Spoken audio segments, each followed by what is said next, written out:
At sa ngayon nga pala, syempre magse-celebrate tayo dahil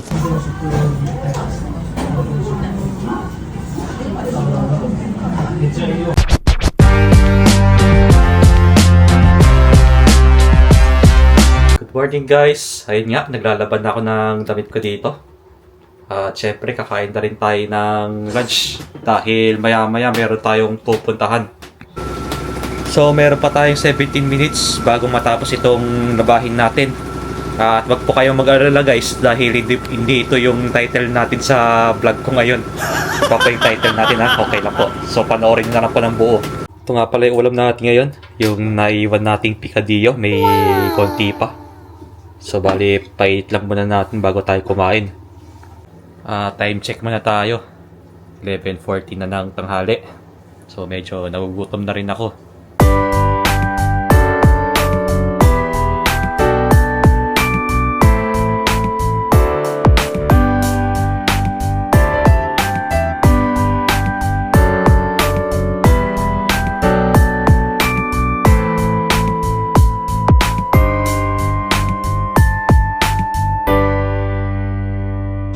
So okay po, andito na ako sa labas ng bahay. Bale, kaka-withdraw ko lang dito sa may JP Post. At open nga pala yung ATM machine dito pag Sabado hanggang 5 PM po. Lumabas na ako ng bahay kasi nga pupunta ulit ako ng real estate at magtitingin-tingin ng mga apartment na medyo may kaluwagan. Pero hindi pa naman ako kukuha sa ngayon kasi nga, yun nga, wala tayong budget at kulang pa rin tayo sa ano, 'di ba? Sa ipon. So saka na lang siguro pag nakaipon na tayo, doon tayo maglilipat ng bahay. Pero for the meantime muna magko-consult lang tayo or titingin-tingin sa mismong real estate. Time check muna tayo. 12:35 na ng tanghali. So kakaalis lang pala nung train kanina at sayang hindi ako nakaabot. Bale, maghihintay lang tayo ng 10 minutes bago tayo makasakay ulit. At mamaya nga pala magdonorikay tayo ng train, or ibig sabihin donorikay, magta-transfer tayo dahil hindi naman po ganun kalayuan yung pupuntahan nating real estate, pero kailangan talaga nating mag-transfer. Depende kasi sa linya ng ano yan ng train. May time na bababa kayo tapos doon kayo lilipat sa ibang line. Ganito po dito sa Japan. Weather check muna tayo. 5 degrees Celsius po dito ngayon at sobrang lamig po ng ganitong oras ngayon.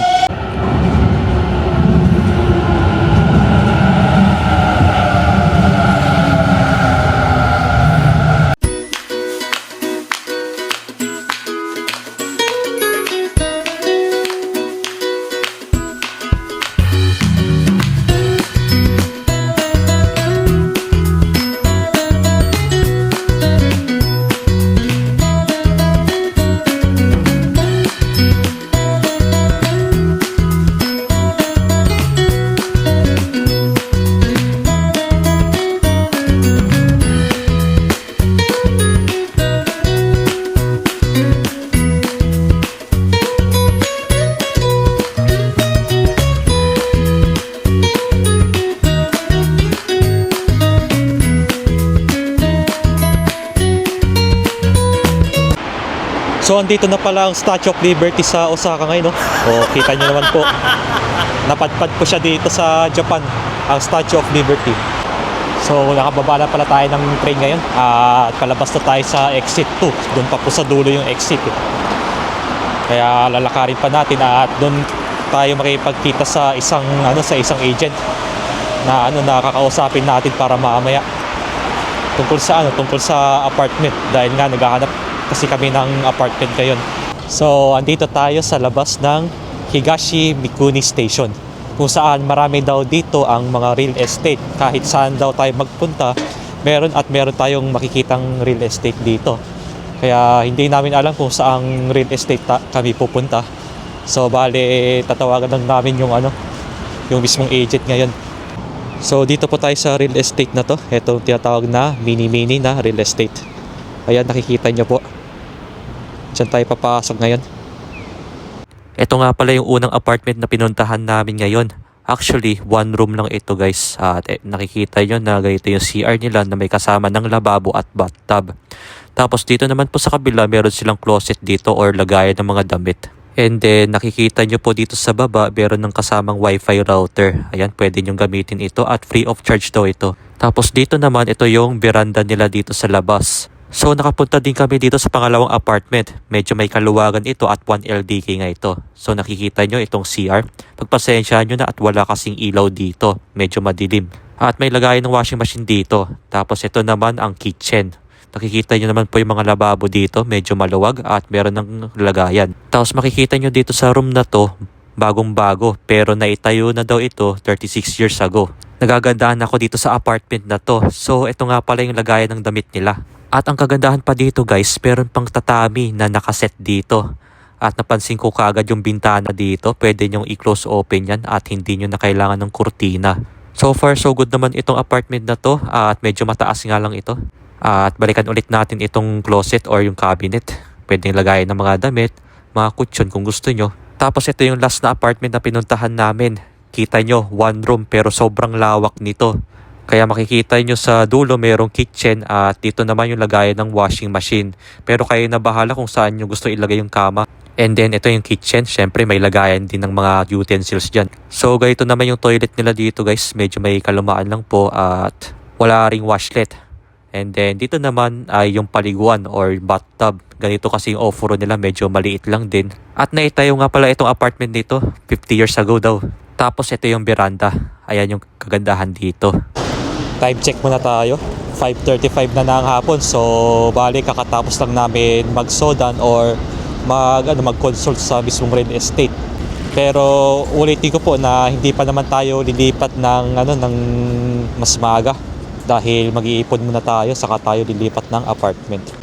At sa ngayon nga pala, syempre magse-celebrate tayo dahil 4,000 subscribers na po tayo dito sa YouTube. At unang-una po sa lahat, maraming salamat po sa lahat ng suporta na binibigay niyo sa akin. At syempre, wish ko sana more subscribers to come pa and marami pa pong manood sa mga vlogs natin.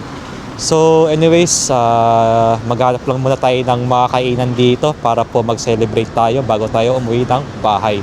Dahil ganito po, tuwing may na-achieve po ko, syempre nag-celebrate din tayo. Kahit na simple celebration lang. At syempre maghanap lang tayo ng mga kainan dito. Dahil gusto ko naman na i-treat yung sarili natin. Dahil nga medyo dumadami na rin po tayo dito sa channel natin. And again, thank you so much po and God bless you all. So nandito lang muna tayo sa Amagasaki ngayon at dito na tayo hahanap ng mga kainan. Dahil marami po kasi mga restaurant. Bigla rin akong nag-crave sa Yakiniku ngayon. Kaya siguro kung may mahanap tayo na makakainan or restaurant na Yakiniku dito, baka doon na lang tayo kakain. Kung wala man po tayong mahanap ngayon, siguro sa ibang restaurant na lang tayo. Ang importante, mabusog naman tayo. Lalakad-lakad lang tayo, maghanap lang ng restaurant. Grabe po dito ngayon guys, sobrang lamig ng panahon dito. At magsi 6 PM na, kaya talagang nagyayelo na yung kamay natin. Para tayong umahawak ng yelo. Wala tayong mahanap na Yakiniku dito guys. Dito na lang siguro tayo kakain. Diyan sa Nikudong. Mukhang Yakiniku naman kasi siya, kaya okay lang, tara. Para makakain na tayo. So ayun po yung menu nila. May baboy naman siya, okay lang yan. At iba pang mga order. Tapos ito yung sample lang na sa model nila. Ayan. At ito po, marami po mga choices dito. Kaya na po bahala pumili. Merong chicken, may pork, tsaka may beef naman dito. Yan, kaya okay lang tayo dito. So tara, pasok na tayo.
Okay po, kakauwi ko lang ng bahay. Time check muna tayo.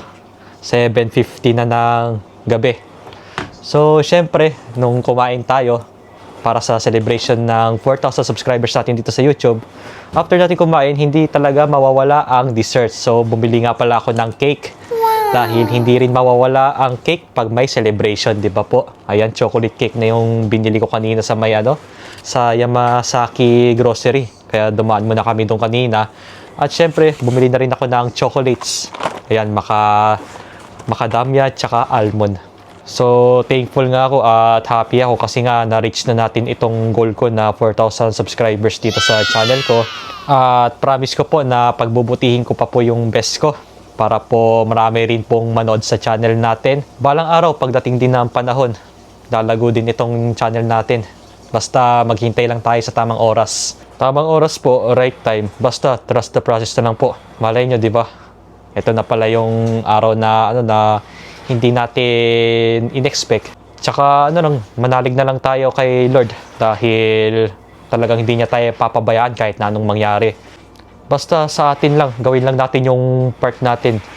So, ito na yung cake natin guys. Bali, 4 na kandila nga pala yung tinuso ko dahil 4,000 subscribers po. Ayan. So, bago natin kainin to, hihipan muna natin to. Happy 4K subscribers. At ito na yung cake natin. So, magwi-wish lang muna po tayo.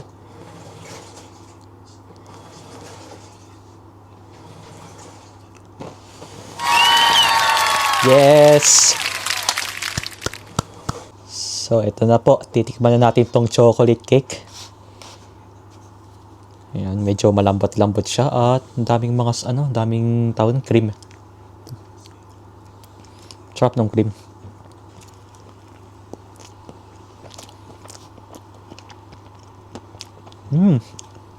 Sarap ng cake. Wow! Sarap ng pagkagawa ng chocolate cake nila. Sakto lang yung tamis. Hindi siya yung sobrang tamis guys na maano sa ibang cake.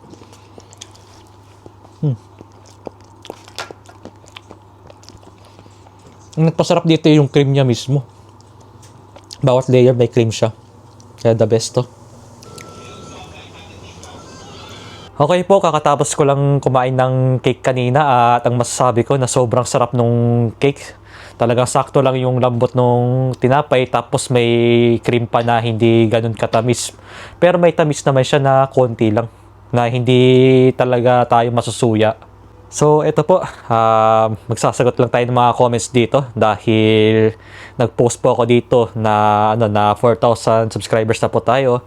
At unahin po natin ito mula kay Ma'am Vanji Basibas Cruz 5902. Congratulations. Ayun po ma'am, salamat po sa suporta at pagbati dito sa channel ko. God bless you po. Tapos sabi naman po ni Sir Mark Nikit, ayun, congrats idol. Yun po, thank you po sa inyo sir. At sana po patuloy pa rin yung suporta nyo sa akin hanggang sa huli po. And ito po mula kay Ma'am Tess Perez 8179. Congratulations, God is good all the time, good luck. Ayun po, thank you so much po ma'am sa suporta. And talagang God is good po talaga kahit anong po mangyari. Ito naman po mula kay Sir Max Martizano 2116. Sabi niya, "Hi idol, libangan namin ng nanay ko. Pwede ang panonood ng mga vlog mo. Pa-shoutout sa nanay ko. Elisa Casabol Martizano, thank you more. Vlog pa idol, God bless." Okay po, shoutout po sa nanay niyo sir. Shoutout po kay Nanay Elisa Casabol Martizano. Ayan po, hello po sa inyo at thank you so much po sa panonood ng aking vlogs at sana po wag po kayong magsawa sa akin kahit ano pong mangyari. God bless you po. Syempre, bago ako magtapos sa vlog na to, hindi talaga mawawala ang beer sa celebration, di ba po? Ayan, super dry Asahi po nga po itong beer natin. At eto, inumin na natin siya. Isang kampay muna tayo dyan. Ayan, bago pa tayo magtapos sa vlog natin.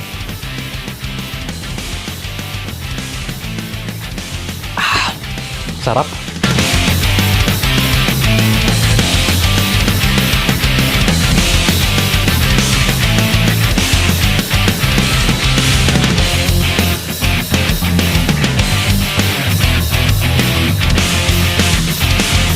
Naghahanap ba kayo ng Filipino foods dito sa Osaka, Namba? Samahan ninyo ako sa kaisa-isang restaurant dito sa Namba kung saan isang subo pa lang ninyo ay babalik na kayo sa pakiramdam sa Pilipinas. Sakto at meron silang tabi-hoday or tinatawag natin na Eat All You Can na magaganap sa February 15, 2026 which is Sunday habang umiindak sa tugtugan ng kanilang live band. Tara na sa Bamboo Osaka Philippine Restaurant na matatagpuan sa 4th floor 81 building Nishi Shinsaibashi, Osaka. At magsisimula ito from 1 PM hanggang 12 midnight. So hope to see you there.